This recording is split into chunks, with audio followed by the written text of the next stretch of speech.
गावाचा विकास व्हावा, लोकांचं राहणीमान सुधारावं, हे असं साधं स्वप्न आहे रे माझं. इथं प्रत्येकाला शहराचं याड लागलंय. शेतकरी पण श्रीमंत होऊ शकतो हे मला गावाला दाखवून द्यायचंय. तेव्हा माझी पहिली आणि शेवटची इच्छा म्हणून तू गावासाठी काहीतरी कर.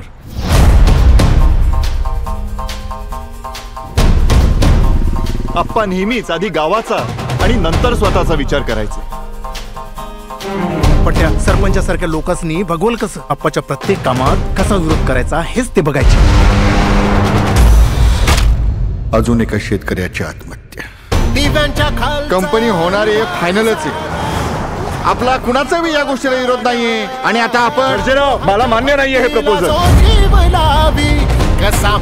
गावात असं पाहुण्यावानी 4 दिवस राहायला येणाऱ्यांनी आधी गावात काय चाललं ते बघायचं आणि मग बोलायचं. कळलं? That is that. हे लोक तुमच्यावर अत्याचार करत राहणार आणि तुम्ही ते सहन करत राहणार. तुम्ही असे लाचारासारखे कसे काय राहू शकता?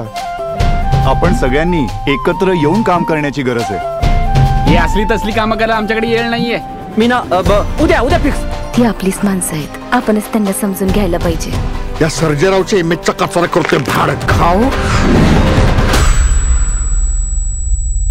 तुमची राहिलेली स्वप्न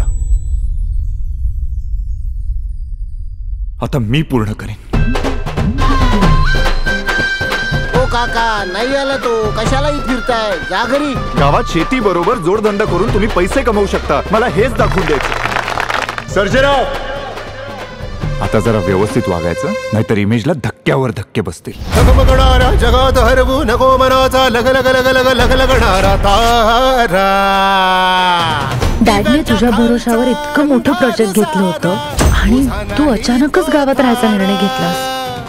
कारण आता मी ठरवलंय लढायचं. गाव बोलावतो, गाव बोलावतो, गाव बोलावतो, गाव बोलावतो. सुखाचा दुःखाचा करून घे ताळा, धुळीचा लाव पुन्हा मातीतला.